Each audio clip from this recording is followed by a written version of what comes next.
Good morning, dear students. Welcome to Sharda Senior Secondary School. Today we will continue with our chapter, which is What is Democracy? Why Democracy?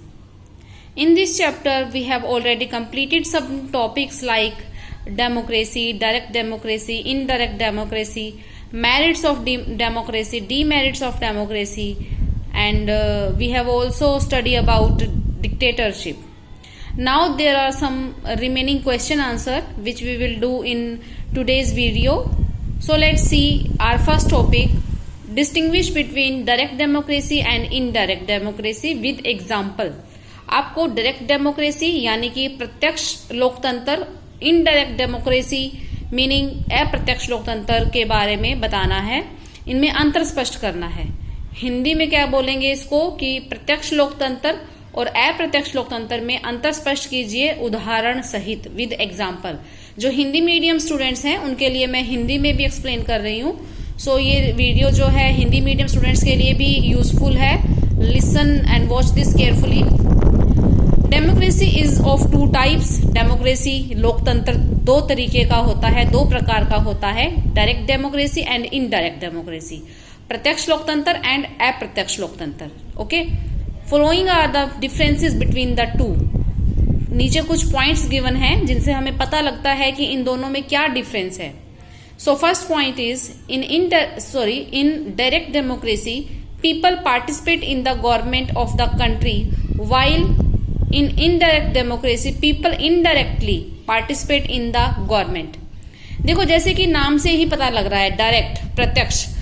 Direct democracy में लोग जब प्रत्यक्ष रूप से भाग लेते हैं तो उसे डायरेक्ट डेमोक्रेसी कहा जाता है, और इनडायरेक्ट डेमोक्रेसी होता है जब लोग अप्रत्यक्ष रूप से या इनडायरेक्टली पार्टिसिपेट करते हैं, तो दैट इज इनडायरेक्ट डेमोक्रेसी।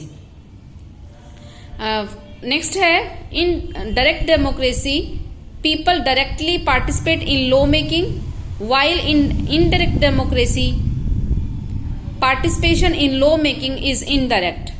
देखो जो भी लॉ मेकिंग का प्रोसेस है उसके डायरेक्ट डेमोक्रेसी के अंदर लोग डायरेक्टली पार्टिसिपेट करते हैं, प्रत्यक्ष रूप से पार्टिसिपेट करते हैं, और इनडायरेक्ट डेमोक्रेसी के अंदर लोग इनडायरेक्टली अप्रत्यक्ष रूप से लॉ मेकिंग में यानी कि कानून बनाने में अप्रत्यक्ष रूप से भाग लेते हैं। Selection of magistrates is directly indirect democracy, while indirect democracy selection of magistrates is indirectly. Selection of magistrate का सिलेक्शन डायरेक्ट डेमोक्रेसी के अंदर डायरेक्ट रूप से होता है, प्रत्यक्ष रूप से होता है, जबकि मैजिस्ट्रेट का सिलेक्शन इनडायरेक्ट डेमोक्रेसी के अंदर इनडायरेक्ट होता है यानी कि अप्रत्यक्ष रूप से होता है। Indirect democracy the institutions of initiative, referendum and recall exist, but no initiative and referendum in indirect democracy. देखो इनिशिएटिव यानी कि पहल करना, ये जो कुछ टूल्स बताए गए हैं, मतलब कि कुछ तरीके हैं, ये डायरेक्ट डेमोक्रेसी में ही अपनाए जाते हैं, जैसे कि इनिशिएटिव करना, पहल करना। रेफरेंडम होता है जनमत संग्रह करवाना, ठीक है, जनमत संग्रह भी डायरेक्ट डेमोक्रेसी के अंदर होता है, इनडायरेक्ट डेमोक्रेसी के अंदर नहीं होता। रिकॉल वापस बुलाना, ठीक है, एग्जिस्ट बाहर कर देना किसी को अपनी पोस्ट से, तो ये जो है इनिशिएटिव करना, रिफरेंडम करना, रिकॉल, एग्जिस्ट, ये सब जो टूल्स हैं डेमोक्रेसी के, ये डायरेक्ट डेमोक्रेसी के अंदर यूज होते हैं, इनडायरेक्ट डेमोक्रेसी के अंदर इनका कोई यूज नहीं होता। इसके बाद है कि democracy selection but indirect democracy के अंदर इनिशिएटिव, रिफरेंडम यानी कि पहल करना, और रिफरेंडम होता है जनमत संग्रह करना नहीं होता। Direct democracy is prevalent in Switzerland. देखो स्विट्जरलैंड जो है ज्यादा बड़ा नहीं है अगर एरिया वाइज देखा जाए, तो दैट्स वाई वहां पर जो है डायरेक्ट डेमोक्रेसी पॉसिबल हो पाई है। तो स्विट्जरलैंड डायरेक्ट डेमोक्रेसी का एक एग्जांपल है, while indirect democracy exist in India, UK, USA etcetera. आप सबको पता है कि ये जो गिवन कंट्रीज हैं लाइक इंडिया, यूके, यूएसए, ये बहुत लार्ज कंट्रीज हैं, तो डायरेक्ट डेमोक्रेसी को अडॉप्ट कर पाना यहाँ पर पॉसिबल नहीं है। That's why in these country कौन सी डेमोक्रेसी को अपनाया गया है? इनडायरेक्ट डेमोक्रेसी को। सो ये था डिस्टिंग्विश अंतर प्रत्यक्ष और अप्रत्यक्ष लोकतंत्र के अंदर, यानी कि डायरेक्ट और इनडायरेक्ट डेमोक्रेसी के अंदर डिफरेंस। नेक्स्ट है write down any two demerits of dictatorship. Previous video के अंदर हमने डिक्टेटरशिप को स्टडी किया था कि डिक्टेटरशिप क्या है, जहां तानाशाही होती है, जहां क्या होता है आर्बिट्रेरी रूल होते हैं। आर्बिट्रेरी रूल क्या होता है, मनमाने ढंग से रूल करना, और ये फिजिकल स्ट्रेंथ पर बेस्ड होता है। ये हम प्रीवियस वीडियोस के अंदर डिक्टेटरशिप को डिटेल में कर चुके हैं कि डिक्टेटरशिप एक ऐसी गवर्नमेंट है जो जहां पर लोगों के ओपिनियन को कोई भी इंपॉर्टेंस नहीं दी जाती है, बल्कि ये पावरफुली इस्टेब्लिश किया जाता है विद फिजिकल स्ट्रेंथ, और यहाँ पर आर्बिट्रेरी रूल पाए जाते हैं, मतलब कि मनमानी की जाती है। तो यहाँ पर क्या है, डीमेरिट्स क्या है कि despotic government A dictatorship. First of all आपको डिस्पोटिक का मीनिंग पता होना चाहिए। डिस्पोटिक का मीनिंग होता है निरंकुश, यानी कि बिना अंकुश की सरकार, उस पर कोई अंकुश नहीं है, वो अपने मनमानी करेगी, चाहे लोगों को वो रूल पसंद है चाहे रूल पसंद नहीं है, और अगर डिक्टेटर की इच्छा है तो उस रूल को लागू कर दिया जाएगा। ठीक है, तो ये है डिस्पोटिक गवर्नमेंट, निरंकुश सरकार। A dictator is an absolute ruler of the state. एक डिक्टेटर जो होता है एक निरंकुश रूलर होता है। The dictator is not responsible to anybody for his actions and policies. जो डिक्टेटर है, तानाशाह है, वो अपने रूल्स एंड पॉलिसीज के लिए, अपने कामों के लिए किसी के लिए भी जवाबदेह नहीं होता है। His will in is law. उसकी जो इच्छा है वही कानून है। फॉर द पीपल, लोगों के लिए। People can not gate justice at the hands of ruler. People जो हैं उनको न्याय नहीं मिल सकता कि रूलर्स के हाथों, यानी कि वो अपनी मनमानी ही करता है। डिक्टेटरशिप का यही मीनिंग है mainly. No individual liberty to the people. देखो जैसा कि डेमोक्रेसी में होता है, लोग इंडिपेंडेंट होते हैं, लोग फ्री होते हैं अपनी ओपिनियन एक्सप्रेस करने के लिए, वो गवर्नमेंट को क्रिटिसाइज भी कर सकते हैं, but in dictatorship no possibility about this. इसके बारे में कोई पॉसिबिलिटी नहीं है कि सरकार की आलोचना बिल्कुल नहीं कर सकते हो।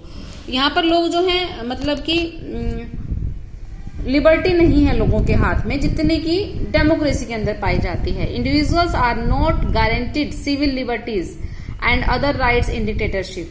सिविल लिबर्टीज नहीं होती हैं, आजादी नहीं होती है लोगों के पास, और अदर राइट्स जैसे कि हमारे यहाँ डेमोक्रेसी में कुछ फंडामेंटल राइट्स को रखा गया है, अदर राइट्स भी होते हैं, लेकिन यहाँ नहीं होता है। डिक्टेटरशिप के अंदर कोई राइट्स नहीं होते हैं लोगों के पास। The individuals can not express their options freely. कोई भी व्यक्ति अपनी राय, ओपिनियंस फ्रीली नहीं एक्सप्रेस कर सकता। And they are not permitted to criticise the wrongs of the government. और अगर उनको कोई काम सरकार का गलत लगता है तो वो सरकार को क्रिटिसाइज नहीं कर सकते हैं। तो नेक्स्ट आता है describe any two devices adopted for direct democracy. Direct democracy के 2 डिवाइसेस बताइए। इनिशिएटिव करना, पहल करना। This device gives power to the voters to get the laws passed in accordance with their wishes. Initiative यानी कि पहल करना, ये जो पावर है लोगों को दी जाती है जिसके थ्रू लोग अपनी विश के अकॉर्डिंग कानून को पास करवा सकते हैं, इनिशिएट कर सकते हैं, पहल कर सकते हैं किसी भी कानून को मनवाने के लिए। रिफरेंडम होता है जनमत संग्रह। जनमत संग्रह का मतलब होता है, मान लो कोई मुद्दा है, कोई टॉपिक है, उस पर जनमत संग्रह के थ्रू राय ली जाती है कि क्या लोगों को वो पसंद है या नहीं है, तो जनमत संग्रह होता है, यहाँ पर वोटिंग की जाती है। The method of referendum gives the final authority to the people to accept or reject the laws passed by the legislature. देखो लेजिस्लेचर ने कोई भी कानून मान लो पास किया है, फिर रिफरेंडम होता है, जनमत संग्रह होता है उस लॉ के बारे में कि लोगों से पूछा जाता है आपको ये लॉ पसंद है या नहीं है, क्या इसको लागू किया जाना चाहिए या लागू नहीं किया जाना चाहिए, इसलिए रिफरेंडम होता है, जनमत संग्रह होता है। तो ये टूल्स हैं डायरेक्ट डेमोक्रेसी के, जो कि अदर जो फॉर्म ऑफ गवर्नमेंट है वहां नहीं पाए जाते हैं। Name the rights which are essential to be guaranteed in a democracy. कुछ हमें राइट्स मिले हुए हैं, उन राइट्स को यहाँ पर एक्सप्लेन करना है कि वो कौन कौन से राइट हैं, जैसे कि राइट टू वोट, वोट करने का अधिकार, राइट टू कंटेस्ट इलेक्शन लड़ने का अधिकार, freedom of speech and expression, बोलने का अधिकार और अपने आप को एक्सप्रेस करना कि आप गवर्नमेंट के बारे में क्या सोचते हो, फ्रीडम ऑफ प्रेस की भी स्वतंत्रता पाई जाती है डेमोक्रेसी के अंदर। तो ये सब डेमोक्रेसी के अंदर पाए जाते हैं और ये राइट्स हैं हमारे, ठीक है। मान लो फ्रीडम ऑफ प्रेस अगर नहीं होता है डेमोक्रेसी के अंदर तो हमारी राय एक सही दिशा में नहीं जाएगी, क्योंकि प्रेस के थ्रू ही हमें पता चलता है, वहां पर क्रिटिसाइज भी किया जाता है गवर्नमेंट को कि कोई जो लॉ लेकर आ रही है सरकार वो ठीक है या गलत है, ठीक है। उसका पूरा इवेल्युएशन किया जाता है उस लॉ का और फिर हम समझ पाते हैं। तो अगर फ्रीडम ऑफ प्रेस नहीं है तो मतलब कि डेमोक्रेसी ढंग से काम नहीं कर पाएगी। प्रेस का बहुत इंपॉर्टेंट रोल होता है डेमोक्रेसी के अंदर। तो ये जो हैं राइट्स हैं हमारे पास, राइट टू वोट करने का अधिकार, इलेक्शन लड़ने का अधिकार, बोलने का अधिकार, अपने विचारों को एक्सप्रेस करने का अधिकार और freedom of press. Make a brief distinction between democracy and dictatorship. देखो डेमोक्रेसी लोगों की सरकार होती है, ठीक है, इसमें लोगों की विश के अकॉर्डिंग सब कुछ होता है, लोगों की ओपिनियन को बहुत इंपॉर्टेंस दी जाती है। बट डिक्टेटरशिप एक आर्बिट्रेरी रूल पाया जाता है, फिजिकल स्ट्रेंथ वहां पर पाई जाती है, मनमाने ढंग से सरकार कोई भी कानून को इम्प्लीमेंट कर सकती है। तो इसमें हमें डिफरेंस बताना है। Democracy is the rule of people while dictatorship is rule of one man और वन पार्टी। डेमोक्रेसी के अंदर रूल ऑफ पीपल पाया जाता है, लोगों की सरकार होती है, जबकि डिक्टेटरशिप के अंदर क्या होता है कि वन मैन या फिर या तो एक आदमी की डिक्टेटरशिप पाई जाती है या फिर ग्रुप पाया जाता है लोगों का। Democracy is based on public opinion पर बेस्ड है democracy, while dictatorship is based on force, जबकि डिक्टेटरशिप यानी कि तानाशाही शक्ति पर डिपेंड करती है। व्हाट आर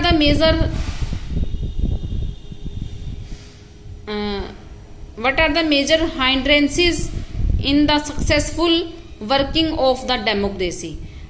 डेमोक्रेसी को सक्सेसफुल होने से मतलब रोकने कौन सी चीजें हैं जो रोकती हैं, ठीक है, जो खतरा है डेमोक्रेसी के लिए। सबसे पहले आता है illiteracy is one of the major hindrance in the successful working of democracy. देखो जैसा कि हमें पता है कि डेमोक्रेसी के अंदर लोगों की सरकार होती है, लोगों की ओपिनियन को बहुत ज्यादा इंपॉर्टेंस दी जाती है।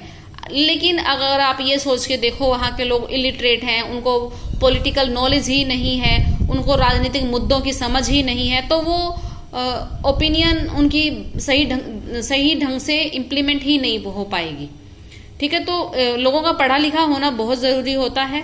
तो इलिटरेसी क्या है, एक बहुत बड़ा खतरा है डेमोक्रेसी के लिए। पॉवर्टी भी एक बहुत बड़ा डेंजर है, हाइंड्रेस है डेमोक्रेसी के लिए। The other major hindrance in the successful working of democracy is poverty. Next आ जाता है इकोनॉमिक इनइक्वालिटी।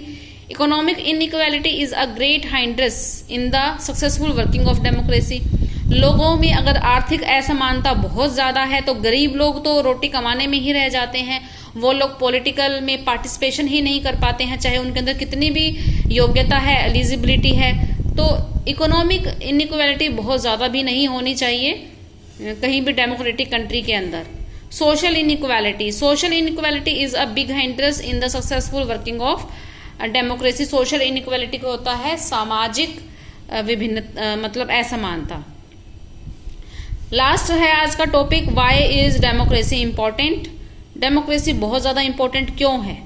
देखो आज के वर्ल्ड के अंदर जितने भी मोस्ट ऑफ द कंट्रीज के अंदर डेमोक्रेसी पाई जाती है, क्योंकि डेमोक्रेसी के अंदर लोगों का शासन होता है, तो ये बहुत इंपॉर्टेंट रोल प्ले कर रही है आज के टाइम में। फॉर्म ऑफ गवर्नमेंट है ये डेमोक्रेसी।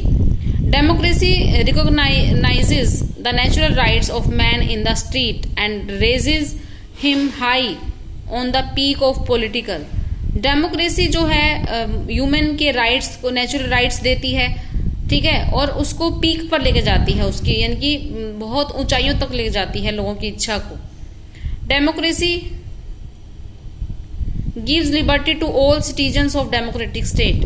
डेमोक्रेसी जो है लिबर्टी देती है वहां के सिटीजन्स को। Democracy is the rule of people by people for the people.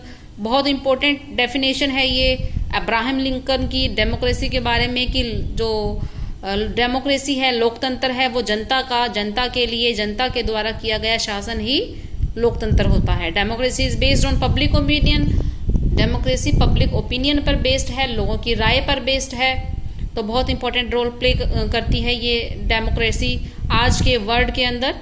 सो आज के लिए इतना ही। Take care, good bye.